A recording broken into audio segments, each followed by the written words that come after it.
Look at that. That's what we're going to be making today. It's not that tough, and it is delicious. Hello, welcome to Texas Cooking Today. On this episode, it's fried pies. Oh, now, you know those little things that you get in the store, you pull out of the package and they're delicious. Nice dough on the outside, a beautiful filling on the inside, and then sometimes they put some god-awful icing on the outside. I don't know why, but some people like it that way. You can do yours that way. Today, I'm going to just be cooking it up on the fly. I've never made this recipe before, but I figured, you know, I do recipe development. I've done this on the show before, so let's do it again, all right? Recipe development is not like a really hard thing to get. It's not really super complex. Once you learn how certain ingredients interact and how certain things are made, recipe development becomes easy. And that's just part of what I teach here in teaching cooking. All right, now that's in learning your ingredients and learning how to work them together and make it all cohesive and work in a way that makes sense. What I have here is the ingredients for a pie crust. And back here, what I have back here is the ingredients for a pie filling. I've got an apple filling that I'm going to be doing on this one. And on our pie crust, it's a pretty simple thing. You're going to be using a pie crust. Pie crusts are a bit, temperamental though. If you've ever handled a homemade pie crust, you know they break apart if you look at them the wrong way. All right, they're very delicate.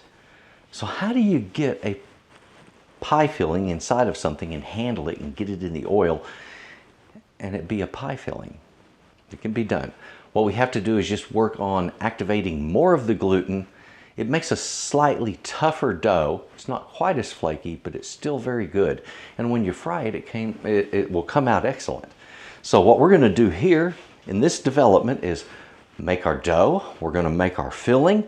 The filling is going to be fun. It's so easy.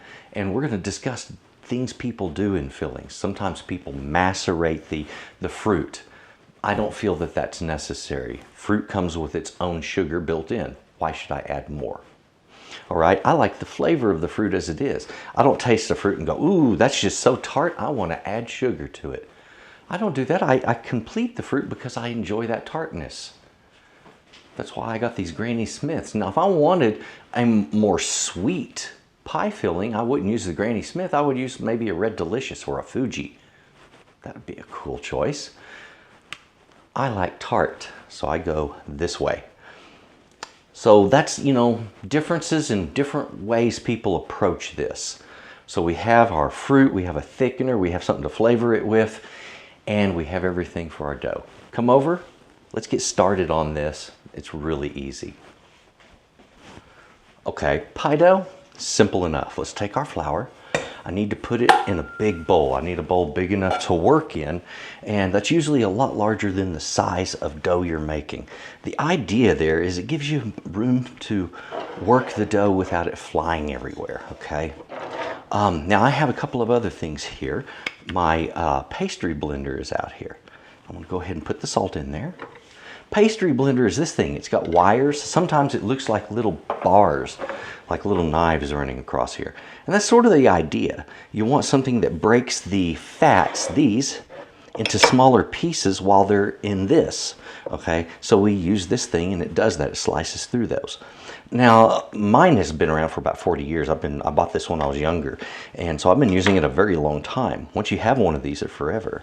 Okay, so let's get the butter down in here. The colder your fats are, the colder these are, the better off you are, all right? Sometimes it sticks to the bowl. I'll use my pastry blender to get it out.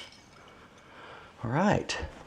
Now, I'm going to use the pastry blender to break all of that fat into little bitty pieces. And I'm looking for pieces about the size of peas. Now, a lot of times when you're doing this, you're going to pull your pastry blender up and it looks like that. Okay, don't worry about that, all right? Just knock off what's there and go right back to it. And you'll probably have to do that a couple of times. Hey, you know, it's just the way things work.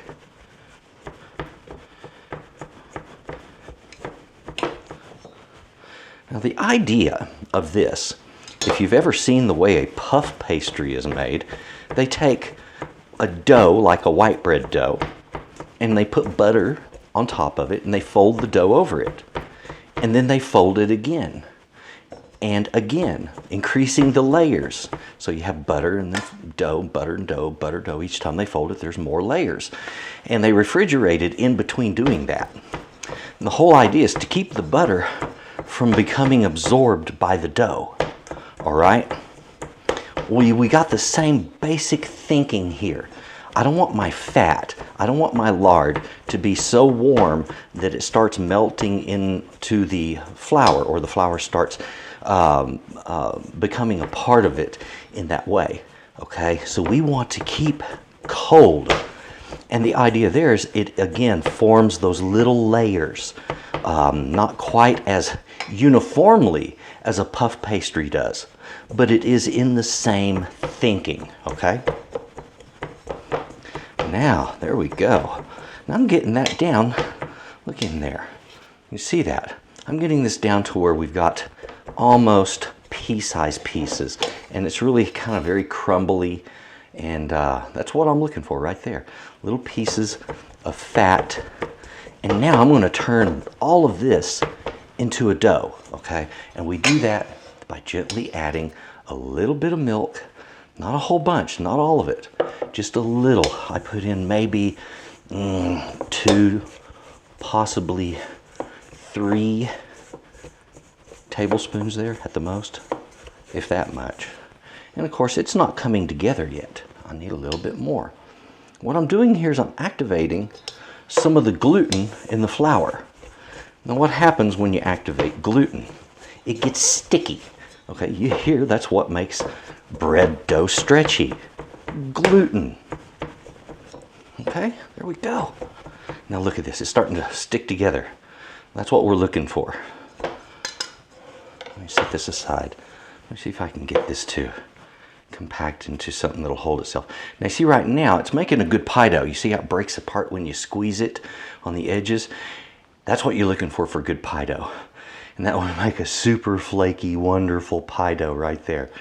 Okay, I'm going to add just slightly more milk to this to get a little more activation in that gluten, okay?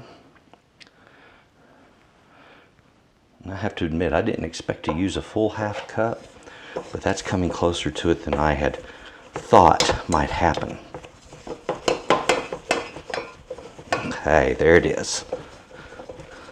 When it really gathers together like this, you're getting somewhere, okay? Now, at this point, without overworking this, I don't want to sit and knead it. This isn't French bread, okay? Kneading happens when you're doing a yeast dough and you're wanting it to rise and you're trying to get distribution of ingredients. In this case, I'm only trying to get it to stick together and to be all of the ingredients uniformly distributed as much as possible. And I think we're already there. So this, yeah, perfect. Now, I don't want to overwork it for a couple of reasons. Number one, I don't want it to become tough. Okay, I want this to be as light and flaky as I can get it to be. All right, now, in order to get that, I'm going to have to underwork it, okay, and be delicate with it. What I need to do now, just break off a little bit. I'm going to need enough to form a nice little round, about the size of a tortilla. Remember, once it's folded, it's going to be filled with filling, folded, and then crimped on the edge. So you lose a little bit of that filling space. If it's too small, it's going to be a real little pie. But it won't matter. Looky there. Isn't that nice? We can start with that. And that right there is about a ½ inch thick in the middle. All right. And I think I had a ball there that was a little bit bigger than a golf ball. So I give them enough of a squeeze to get them to hold together just like that. There. All right. So it looks like we're going to get maybe, if we're lucky, 8 little fried pies off of this. Had just a bit of milk left. right. Get my cooking paper here. Ah, darn it.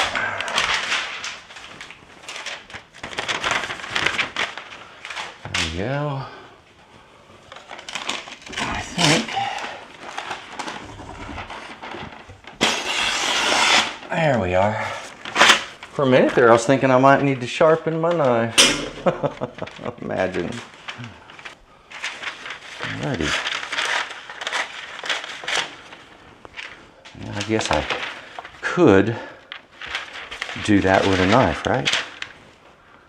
Wouldn't it look better like that? Oops, get back over there. Okay, so what you want to do, press each of yours out into a round. Be careful making it nice and even as possible.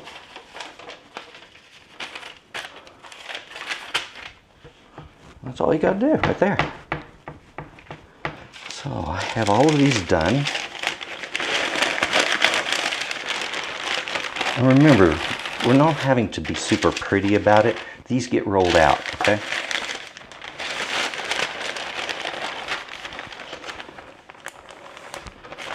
So, in the fridge they go. Okay. Now, there we go. Now, I'll often do a towel under a large cutting board just to keep it stable and helps to keep life a little happier. All right, now, I'm going to be making our apple filling. It starts with getting the skin off of the apples, the core out of the apples, and turning the apples into little dice. All right, that's not too hard to do. We're about to do that. All right, folks, we have our apples. These were washed earlier, but I did not remove that stem. And they are quite fresh, let me tell you.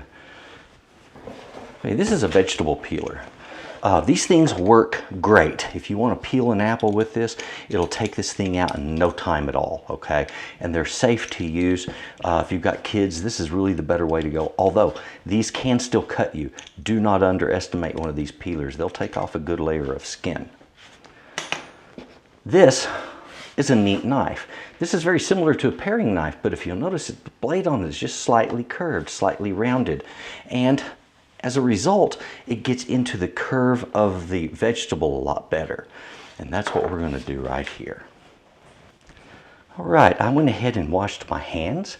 I want to be nice and clean about this. Go ahead, your peeling works like this. You don't want to pull this into your thumb. You put your thumb against the fruit to act as a guide, okay? And that makes it a little smoother and easier. So just do that right there. And that way you're not cutting too deep. And if you feel the piece goes too deep, that's not a problem. Just ease off of the pressure a little bit. And you can always, like right there, just start over. So what I'm doing is I'm taking the apple and I am turning it into my blade. I'm not pulling the blade across it. If you'll notice, I'm keeping this hand kind of fixed. In fact, let me put it on the board. See there? And this is how we, with a knife, can peel smooth, easy, and we're not losing a lot of material this way. There is a peeled apple. You notice that wasn't so very difficult. Enjoy yours, okay? Just have at it. Now we have peeled apples. All right, so we're ready to go here. Now I'm going to take the peeled apple. We're just going to split it straight down the middle. All right, and there's a couple of ways I can do this. I can go ahead and core it right now, or I can just divide it into quarters. And frankly, dividing it into quarters is going to be easier for me. But let me tell you something. You see how that wobbled around? Do it with the flat side down, and that won't happen. All right, so now the rest of this becomes not such a challenge to remove. Once I go ahead and take out, there we are.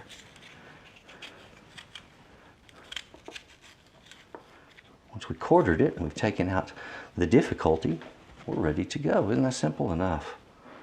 All right, so. All right, now I need to dice these things. And it's kind of like, you know, when you dice an onion. Those things have a certain dimension to them, okay? So I put it on one side, cut it that way. All right, let me turn this around. I want to make the same cut here. Down. And what I'm doing is just making little matchsticks out of the apple, all right? So that's what I've got here, just a whole bunch of little square pieces stacked together. Now when I cross cut them, I'll get a beautiful dice. There we have it. And that's how, very simply, you dice an apple without it being too much work, all right? Again, you see how it'll lay on one side or the other. Either way, cut 1/3 of the way through, cut 1/3 of the way through, okay? You're done there. We turn it and do the same thing again. Cut 1/3 of the way through, 1/3 of the way through, and dice it out. And notice all of the pieces are very similar in size. This is important, okay? It is important because it'll help the pies to be uniform in their shape on the outside, as well as uniform in the way the pieces cook, because they're all very similar sized. So appearance and the quality of the cook really matters here. And this helps to assure that.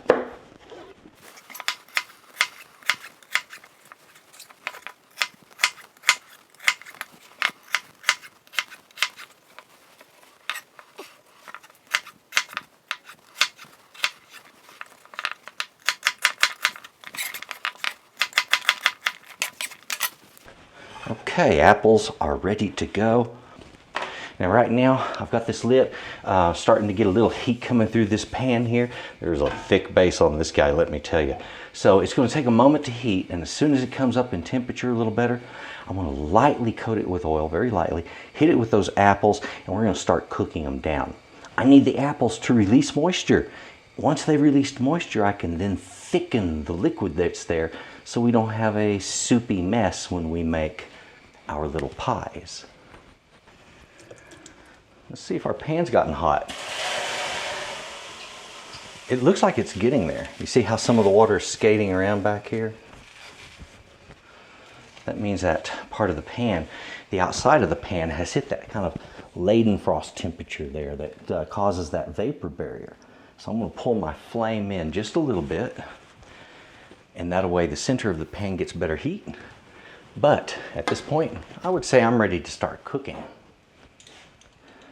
After all, it's not like I'm trying to pan sear a steak and get a brown edge. I'm just trying to get a good pan temperature so I don't get too much sticking from what I'm going to put in here.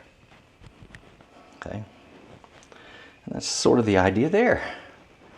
And as I said, I don't have to use a lot of oil. This isn't about deep frying. It's just about lubricating the pan. All right, isn't that a beautiful sound?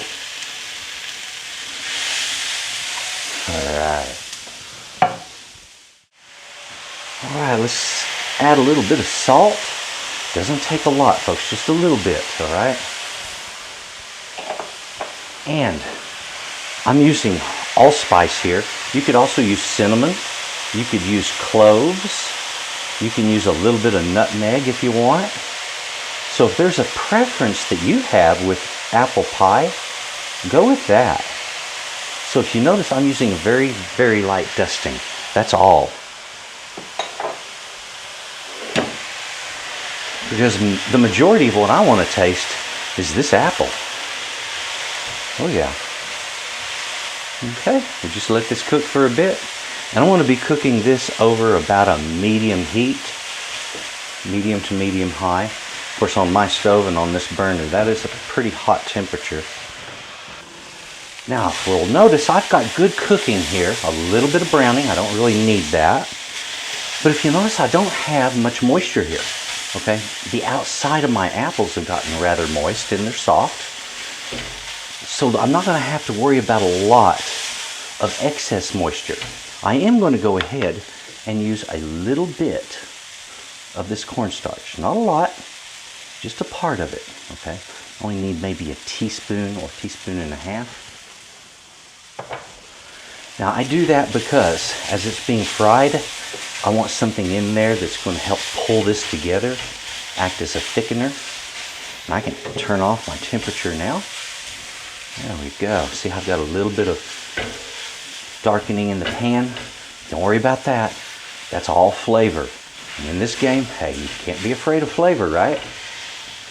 That's part of cooking, is that's what we're trying to develop, is flavor.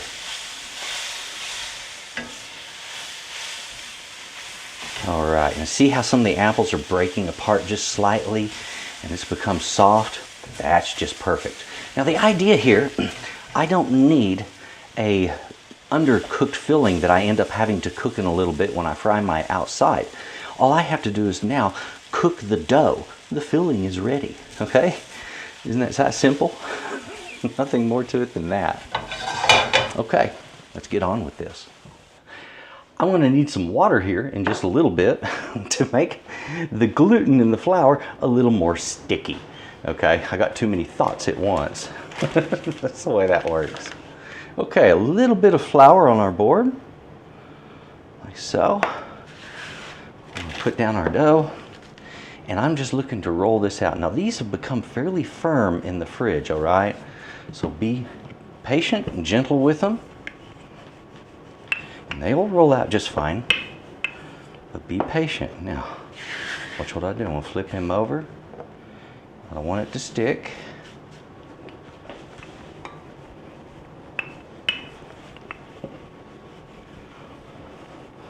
So you notice that outside edge getting a little bit funky. The way I said, sometimes you get that pie crust will split on those edges, and look what's happening there.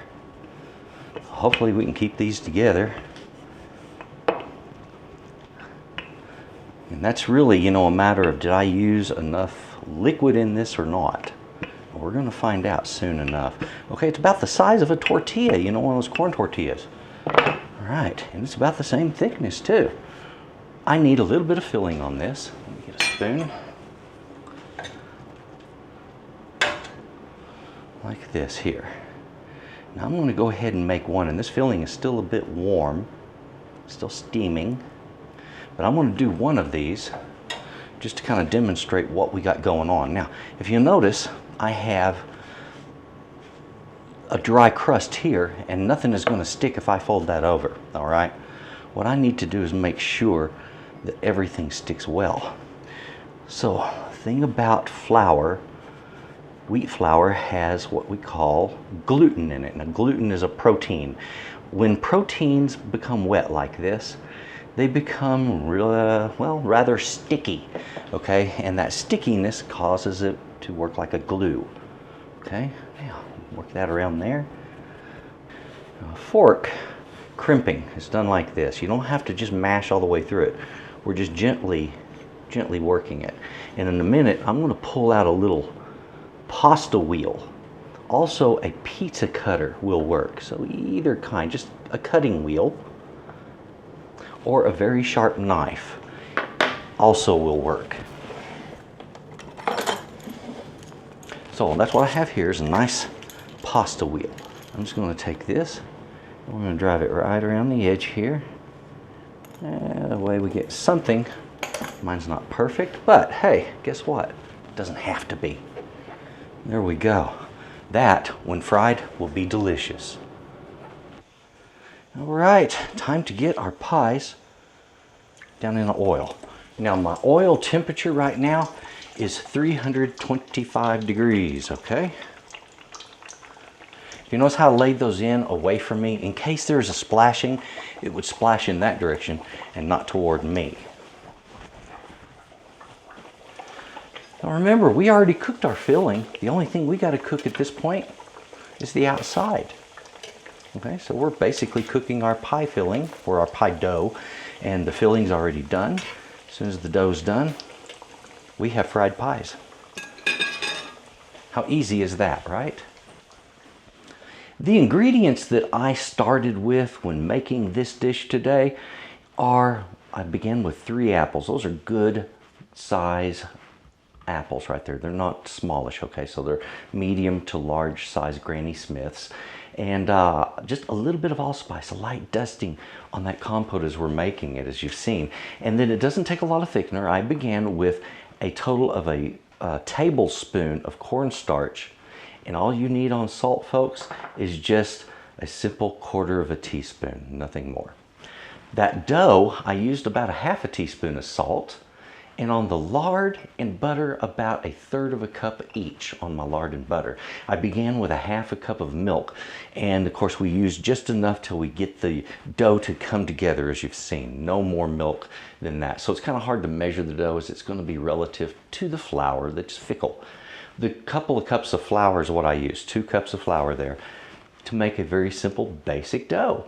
So that's all we did. Now let's take a look at what these things look like now that we've been frying them up.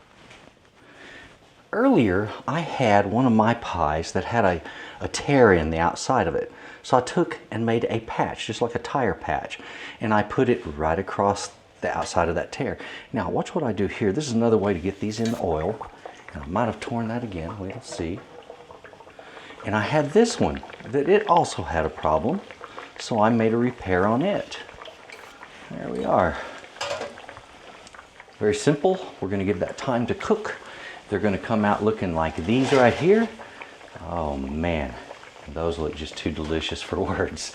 Okay, so as you can see, there's just not a huge amount involved here. It's kind of fun, and I guarantee you everybody that eats these is going to love them, and they're going to love you for having made them. Look at what we have here. These are really nice, aren't they? So even though they were kind of wonky and a bit rough looking when I made them, guess what? We ended up with a nice thing after all. I'm going to let that finish cooking just a little more on that side. It looks like the patches held up. They're still in place. They're not the prettiest thing in the world, but they kept me from wasting an entire pie, right?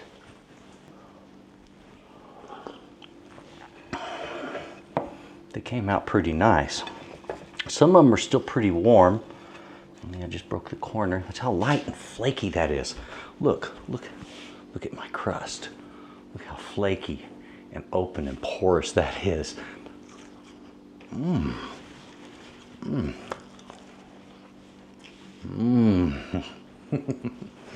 Oh man. If I were ever to brag about the perfect pie crust, when it's so light and flaky, there's a trick. The trick is that lard. Okay, I'm going to keep on this. Thank you very much for watching this. Please do me a favor. The description box, there's some links there. My Wisio link is a way for you to contact me directly. My website is where you're going to find the recipes that are in a PDF form. Also my merchandise, hey, my shirts, bags, pillows, all kinds of stuff, including prints, good looking stuff.